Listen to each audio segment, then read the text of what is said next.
cientista político Arthur Braga comenta e debate sobre os acontecimentos políticos dos Estados Unidos, Brasil e do mundo. Todas as sextas-feiras aqui, no Brazilian Times. Boa tarde, gente. Boa tarde para toda a comunidade brasileira, a galera que está acompanhando a gente aqui através do Brazilian Times Live, né? Produção desse programa aqui da Dani, né? Esse é o Politicast. Sejam todos muito bem-vindos a mais um Politicast. E vamos começar a falar aqui, né, um pouquinho mais sobre os assuntos da semana, o que teve de interessante aí politicamente, e principalmente o pessoal que estiver acompanhando na live pode também mandar a sua participação para falar com a gente sem problema nenhum. Tem alguns pontos, gente, que eu queria trazer essa semana, né? Nós entrevistamos algumas pessoas durante os programas anteriores, né? Tivemos 2 entrevistados grandes aqui com a gente, e hoje eu vou trazer aqui algumas questões de opinião, né? Principalmente o que sonda aquela situação do tal do absorvente gratuito. Então muita gente ficou curiosa com essa história, né? Afinal de contas, por que o presidente Bolsonaro vetou um projeto que a princípio não tem nenhum tipo de fadiga ou nenhum tipo de ação contra ninguém, né? Ninguém é uma pessoa ali que seria sofrer por isso, né? Muito pelo contrário, iria ajudar diversas pessoas. Só que, como nós estamos conhecendo essa guerra e essa briga entre mídia e governo, e isso não só no Brasil, mas nos Estados Unidos como um todo, em vários lugares acontecendo também pelo mundo afora, isso é comum, afinal de contas, se você pegar para olhar a história, você sempre tem situações no mundo onde ela acaba se repetindo, né? Então, se você olhar os anos 40 e 50, por exemplo, pelo todo o mundo, você teve ali conflitos, você teve situações complicadas, você teve muita coisa acontecendo de violência armada, né? De conflitos ideológicos, enfim, né? E tudo isso daí você consegue acompanhar, né? Através, hoje em dia, de uma mídia digital, né? E também das mídias tradicionais. E lá atrás, anos 50, 60, 40, eram também possíveis através do jornalismo, né? Então essa briga acontece já faz um tempo, então por isso é um ponto importante para nós aqui podemos falar. Eu queria falar um pouquinho antes também a respeito aqui do jornal Brazilian Times, né? Então o pessoal aí consegue acompanhar o jornal através de diversos locais dos Estados Unidos. Basicamente, qualquer local brasileiro que você for aí de comércio, né, de vendinha, etc., tem o Brazilian Times ali para você poder pegar e acompanhar o jornalismo aqui feito, né, pela equipe de jornalismo do Brazilian Times. Inclusive tem toda a parte sobre as intensificações dos voos com os brasileiros, né, voltando, sendo deportados do Brasil, e você acompanha isso na página 9, é interessante porque eles juntaram todas as datas de deportação, a quantidade de brasileiros que foram deportados. Então, assim, tá tudo aqui sendo colocadinho. Então, desde ali de 26 de outubro de 2019 até 3 de setembro de 2021, você tem voo por voo, né? Quantidade de pessoas, bem bacana. É o tipo de jornalismo que o Brazilian Times aqui traz, né? Também falando sobre, infelizmente, a morte trágica do Fernando, né? Que era pai de um menino de 9 anos, acabou falecendo aí na nossa comunidade, trabalhando, né, na construção.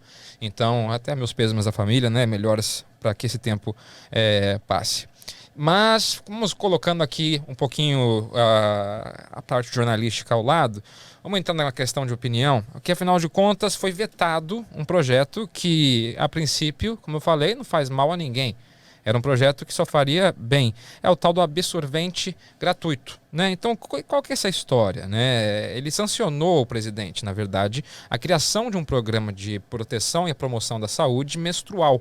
Tá? Foi sancionada essa parte, mas vetou a previsão de distribuição gratuita de absorventes femininos. Então vamos para entender uma coisa. Foi aprovado a criação do Programa de Proteção à Promoção da Saúde Menstrual. Tá? O programa está aprovado. A parte vetada é somente com relação à distribuição desses absorventes para estudantes de baixa renda ou mulheres em situações de rua. Tá? Esse projeto, quem criou esse projeto foi a Marília Reis, do PT. Né? Ela criou o projeto. Nada contra o projeto em si. Mas o polêmico veto, acabou tomando proporções enormes, principalmente por parte das redes sociais, da mídia tradicional, onde alguns acusaram o presidente Bolsonaro de externar desdém com as mulheres ao vetar essa parte. Mas basta lembrar que o projeto como um todo foi sancionado, sim, por ele. Essa informação é pouquíssimo divulgada, né? O pessoal foca na outra parte, comemora a parte onde não teve a divulgação, né, dessa história. Por exemplo, teve alguns artigos da PL que foram utilizados como PL, gente, projeto de lei, tá? O projeto de lei que foram utilizadas como base para esse veto, né? Inclusive, parte da oposição combinou que iria fazer já uma sessão, vamos dizer assim, contrária ao presidente, levantando justamente esse caso. Por quê? Muitas vezes, quando você tem uma PL, é interessante você lançar a mão dela, um projeto de lei, mesmo que ele não vá passar. Às vezes o interesse não é que a PL passe, não é que o projeto de lei ande. Às vezes o interesse é justamente que seja vetado para você poder fazer o quê?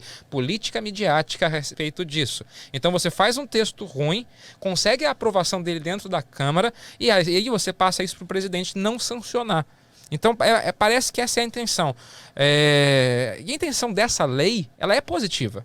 Tá? Mesmo vindo do PT, enfim, toda essa história, ela é uma lei positiva e parece bem intencionada. Programas sociais, eles são necessários, eles são importantes para um auxílio temporário que a pessoa, às vezes, tem que ter em situações que requerem urgência. Tem situação na vida que requer urgência. Eu não estou falando aqui contrário a programa social ou algo nesse sentido. O que ele não pode ser é a solução do problema de vida da pessoa. É isso que muitas vezes é desviado, né? Então as pessoas elas acabam entrando num programa social, entrando numa espécie de ajuda, e nós estamos vendo isso acontecer aqui nos Estados Unidos. Ainda mantendo o assunto aqui sobre o projeto de lei que foi sancionado pelo presidente, mas vetado em parte, nós temos um projeto de lei em Massachusetts que ele daria justamente o que é do senador Eldridge, muita gente conhece aqui, é conhecido na nossa comunidade brasileira, onde ele daria justamente cheques de auxílio para imigrantes indocumentados que tivessem um ITIN number, né, aquele númerozinho para imposto, e fizeram seus impostos de 2019. Tá? Então daria também para imigrantes indocumentados esse cheque. Mais uma vez, nada contra, passamos por uma pandemia, a situação foi complicada financeira, só não pode ser o método de vida, o método de renda da pessoa, né? Afinal de contas, é um remendo gigante para um problema que é muito maior. Agora, na questão do absorvente, voltando, né, para quem está chegando agora entender, nós estamos falando sobre o projeto de lei do absorvente gratuito que o presidente vetou, né? Então, o projeto como um todo passou, ele vetou parte do projeto. A gente tem que indagar a medida para ver se essa medida iria acabar com a pobreza extrema ou seria mais uma tentativa de ficar empurrando goela abaixo ali uma maneira de pensar para as pessoas, né? Uma tentativa de colocar para frente um problema que não vai ser resolvido dessa forma. Então, classificar as pessoas de modo que elas saiam da miséria dessa forma é uma coisa muito complicada, né? Mas assim, esse nem é o ponto principal a respeito disso. É a justificativa que o governo deu para o veto, porque o governo se posicionou, o governo explicou por que vetou essa parte do projeto justamente. E a justificativa veio justamente omitida também pela maioria dos veículos de comunicação, justamente porque o projeto não tem uma fonte do dinheiro, né? Pegando o projeto para ler ele aqui na íntegra, né, o projeto ele como um todo, ele fala assim, de onde veio o custeio, né, de onde que ele vem. Ele fala que vem do SUS. Só que o SUS é um órgão gigantesco, né, com centenas de secretarias diferentes, e não explica de onde vai sair. E eu sempre falo uma coisa que é uma grande realidade no Brasil, que é o seguinte: dinheiro para a saúde e para a educação tem muito dinheiro para a saúde, muito dinheiro para a educação. Tá? Mas, Arthur, é terrível a saúde e a educação brasileira. Ela é terrivelmente administrada, mas o dinheiro tem demais, tem muito dinheiro. Inclusive é lei a quantidade de investimento mínimo em saúde e educação, que foi proposto pelo ex-presidente Lula e acabou virando lei. O que amarra completamente a administração pública, as pessoas não conseguem mais investir em outras coisas, seria interessante. Eu vou contar uma história rapidinha a respeito disso. Anos 90, a cidade de Curitiba tinha um prefeito que se chamava, um governador chamado Jamil Lerner e um prefeito chamado Rafael Greca. Esse Rafael Greca ele acabou investindo 20% do orçamento em urbanismo.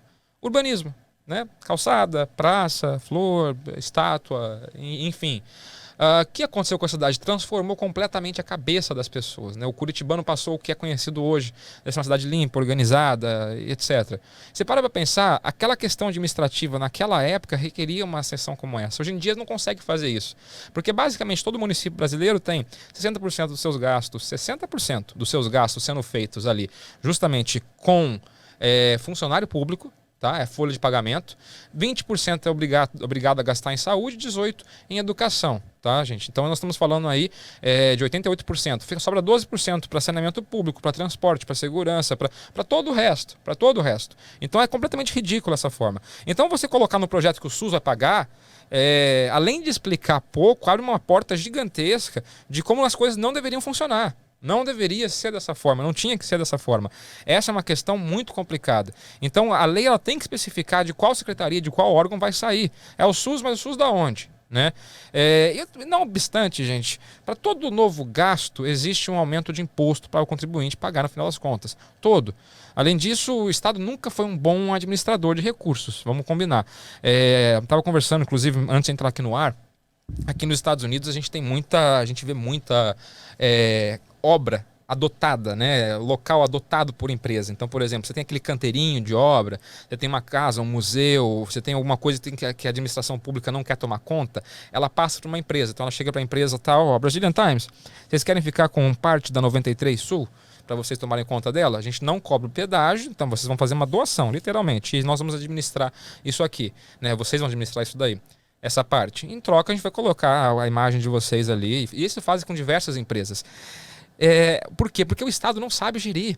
O Estado ele é travado, ele é uma máquina que ela não serve para esse tipo de coisa. A gestão desses bens, a gestão dessa forma de dar coisa gratuita e etc., não funciona. Eu estava conversando hoje mesmo com um amigo, né, que tem uma empresa aqui na área de saúde, e a gente estava conversando sobre o SUS, né, muito brasileiro gosta de bater no peito sobre o SUS, a situação como é, e principalmente quem está no Brasil fala assim, não, nos Estados Unidos é caríssimo, nos Estados Unidos é impossível, nos Estados Unidos não tem saúde.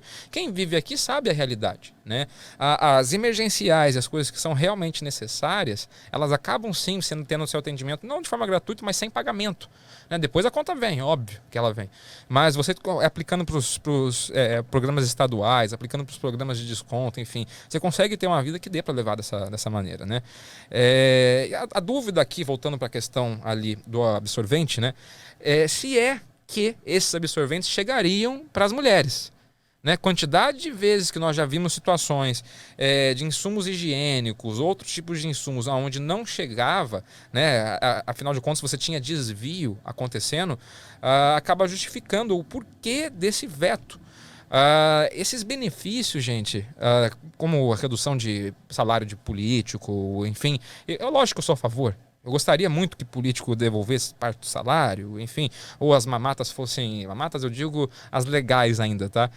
Com relação ao Bolsa Terno, com relação à Bolsa Gasolina e etc. Poderia tirar as mamatas? Claro que poderia tirar as mamatas. Só que é um passo de cada vez. Né? Uma intenção nua e crua, real, de querer ajudar, justamente agora voltar esse projeto para a Câmara, fazer o conserto desse projeto e não fazer política em cima dele, né? Ou seja, colocar ali de onde vai sair, o embasamento de onde isso vai sair e com qual força que isso vai sair, para que de fato chegue realmente para as pessoas e que o bolso do contribuinte não seja simplesmente roubado, como muitas vezes foi, né? Quantidade de vezes que nós tivemos casos de corrupção no Brasil, né? A gente acaba colocando isso de uma maneira tão simples, né? Mas é complicado.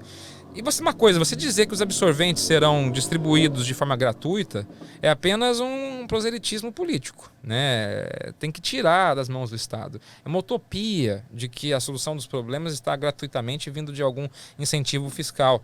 Né? A solução não vem do Estado. Né? A ineficácia, a lentidão, a corrupção são marcas principais do Estado. O Estado acaba sendo essa principal marca, por um custo muito alto. Né? É aquela velha frase do Milton Friedman, né? Não existe almoço grátis. Né? E realmente, nesse caso ainda mais, não existe almoço grátis. Pode ter certeza que as pessoas vão pagar por isso de alguma forma ou de outra, vai acabar caindo no bolso do consumidor, do brasileiro, do pagador de impostos, né? E acabar trazendo ali maiores problemas. Não adianta. Agora, assim, essa questão tomou uma repercussão muito grande, né? Tanto midiática, diversas situações, diversos jornais colocaram de uma maneira onde não se falava realmente toda a história, falava sobre o veto e de quanto que as mulheres iriam sofrer com essa história, enfim, no fim das contas, não coloca todo que ali poderia ser feito, né? Então, começa a ter uma história um pouquinho diferente agora dentro do governo. Agora vamos passar um pouquinho uma mudança de assunto, né? Vamos passar dessa parte com relação ao governo, com relação às máscaras, né? Vou responder aqui a pergunta da Rogéria Doni Silva, né? Como você disse, o país tem muito dinheiro como o SUS. Por que você acha que o absorvente não vai ser usado para corrupção? Vai ser usado para corrupção? Não vem caso. né? Acredito que não venha ao caso. Não, realmente, se ele vai ser usado ou não, pode até não vir ao caso, é uma questão de lei. Né? A lei, o presidente não pode sancionar algo sem que esteja claro de onde vai vir o dinheiro. Então, concordo, não vem ao caso, tem que acertar o projeto, eles têm um pragmatismo, eles têm uma maneira de fazer projetos de lei e não está na maneira certa. É a mesma coisa, por exemplo, do caso da Suzane von Richthofen. A Suzane von Richthofen, ela acabou recebendo a sua saída ali para poder fazer faculdade, né? A questão não é se eu concordo ou não com a Suzana sair, se eu quero ou não. Eu discordo, eu acho errado ela sair para fazer faculdade, mas é o direito dela. Infelizmente, é o direito dela, é a lei que diz isso. Ela está num regime semiaberto de progressão de pena, onde ela conseguiu a sua saída para fazer o curso superior. E o artigo no Código Penal permite isso. Permite que aconteça isso. É errado? É super errado. Eu acho completamente ridículo, mas infelizmente é a forma como é. Aqui o mesmo caso. Você, por exemplo, mais um comentário. Isso é dignidade das pessoas mais pobres, que até falta na escola por falta de um absorvente. Então, concordo plenamente, Rogério, plenamente com você. É uma questão de dignidade, poderia dar, e como eu estou dizendo desde o início aqui do nosso podcast, aonde você deveria sim ter situações aonde vai se resolver problemas através de uma ajuda social, mas não para sempre. A grande questão é, se é sancionado agora, é a famosa, foi o que aconteceu basicamente em outras palavras, só que em outros termos e outros valores também, com a Dilma Rousseff. Você não pode fazer, primeiro, por um motivo de improbidade administrativa e, segundo, por um motivo onde você não tem a fonte desse dinheiro, você não tem de onde ele vai sair. Então é um ponto muito importante para ser colocado. Basta consertar o projeto. Então, ao invés de fazer uma politicagem em cima dele, pegar e colocar ele num holofote, né, vamos colocar dessa maneira, você faz uma politicagem a respeito disso lá dentro da Câmara, conserta o seu texto e manda para aprovação. Então, e aí tem um argumento do governo. E o governo já argumentou o porquê que não aprovou. Né? Basta agora a deputada pegar, arrumar o seu texto e colocar ele para frente. E que passe, né? Qualquer tipo de ajuda ali, que seja bem controlada, que seja feito para quem for. Para quem não lembra, teve o inventor, né, dessas ajudas sociais, não foi o Brasil, não foi o Lula, tá? Não foi nada nesse sentido. Você já tinha, desde Fernando Henrique Cardoso, projetos de ajuda social, né? Eram divididos, né? O pessoal deve lembrar, Bolsa Escola, tinha Bolsa Gás, tinha vários tipos de bolsa ali divididos. O Lula fez a união deles, né, e mudou a forma do programa. Basicamente o que você tem, que é o Bolsa Família, né, no fim das contas. Mas a maior diferença é o contraponto. Você tinha naqueles programas anteriores ao Bolsa Família uma exigência para que acontecessem certas coisas para você receber o dinheiro. Então a criança tinha que estar matriculada, tinha que frequentar a aula, etc. Então não dá aquela ideia de que simplesmente está dando por dar alguma coisa, né, que o governo está fazendo isso por dar alguma coisa. Então esse é um ponto importante.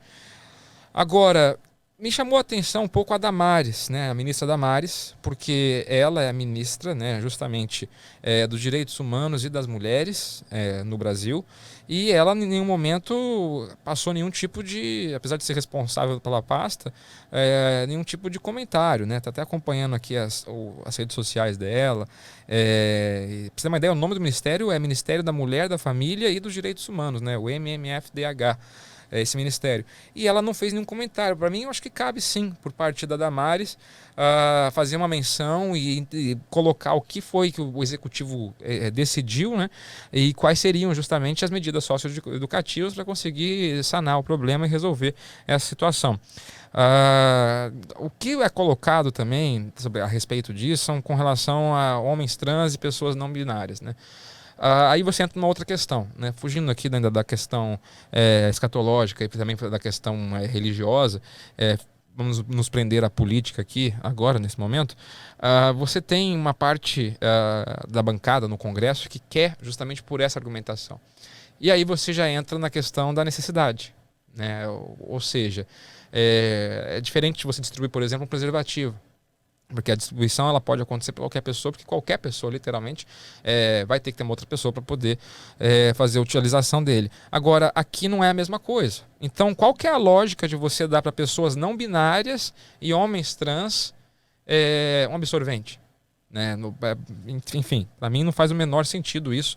Eu entendo que pode trabalhar a argumentação com relação a isso, os deputados, muitos deles, inclusive, lendo a opinião deles, eles falaram a respeito do psicológico da pessoa por não receber, né?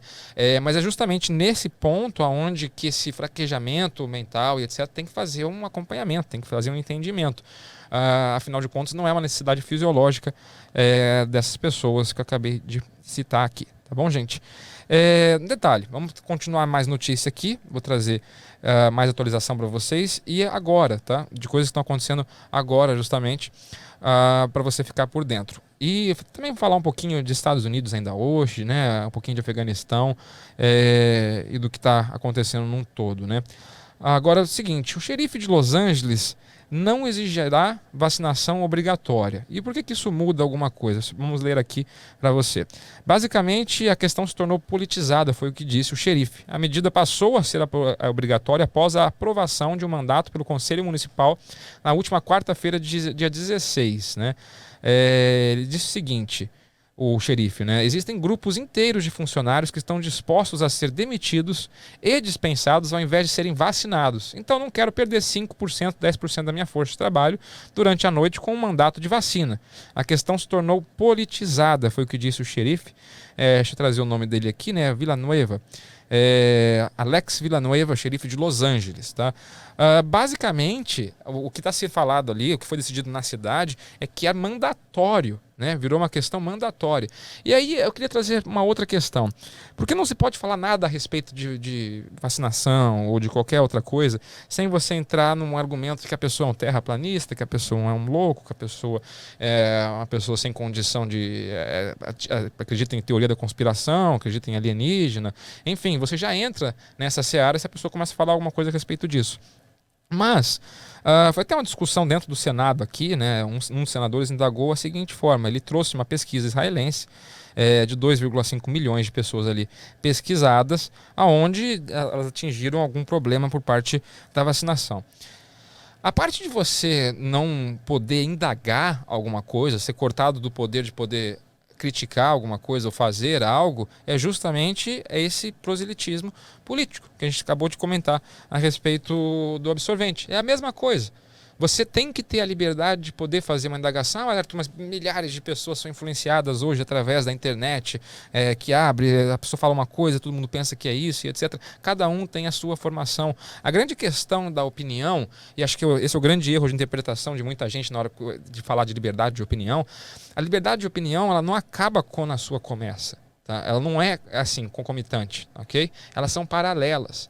Os dois lados têm que ter opiniões, têm que ter poder para falar as coisas. No momento que elas divergem ali, né, que elas convergem, ali você tem que tomar cuidado, porque ali você está literalmente convergindo na opinião do outro. Agora, a liberdade de falar, de trazer ali a sua fala, ela tem que ser respeitada. Então, assim, é uma pesquisa científica, também com um caráter ali sendo colocado à prova, e você não poder ter a liberdade de dizer que você quer ler ela, quer acompanhar ela e saber um pouco mais sobre ela, senão você é um terraplanista, você é um maluco, você é uma pessoa que não gosta, um antivacina, algo nesse sentido, é um dos absurdos.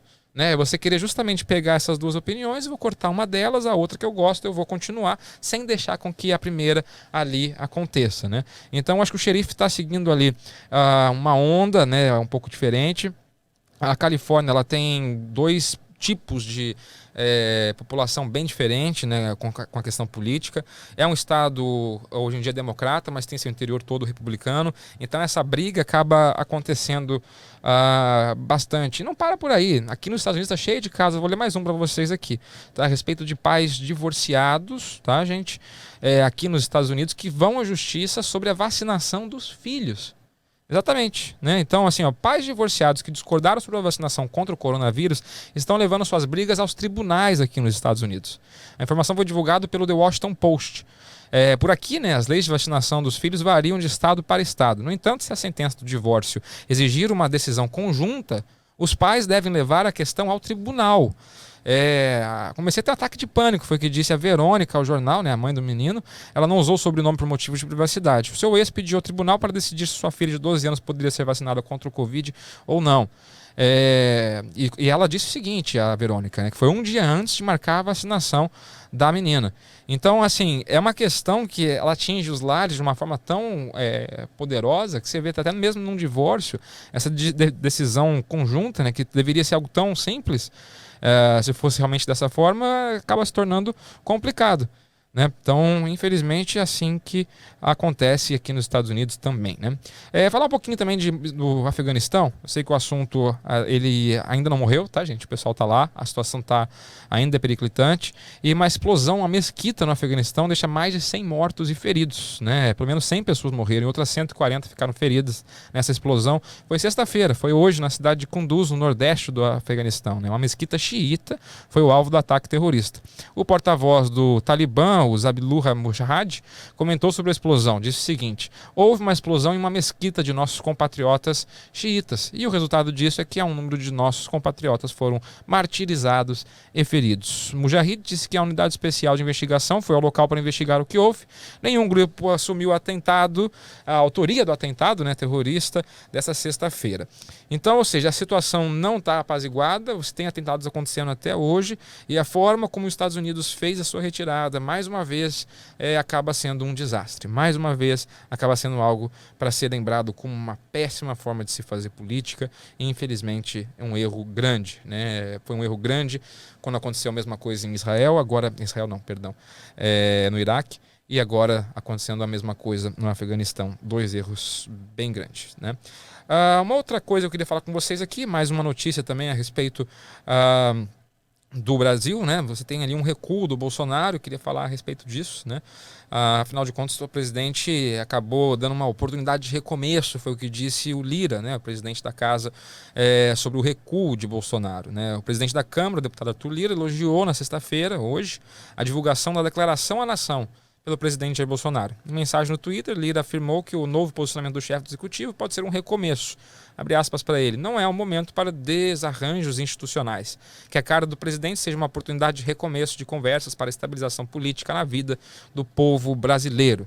Lira disse que os poderes devem focar nos problemas reais. Né?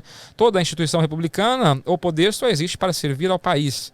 Temos a obrigação neste momento de trabalhar em sintonia para acabar com a pandemia, diminuir o desemprego, solucionar os precatórios que podem afetar os investimentos públicos, foi o que disse o presidente da Câmara. Essa carta ela acaba apaziguando, né, vamos colocar ali, de certa forma, a briga entre poderes, e é uma forma que o presidente encontrou para poder justamente fazer esse trabalho.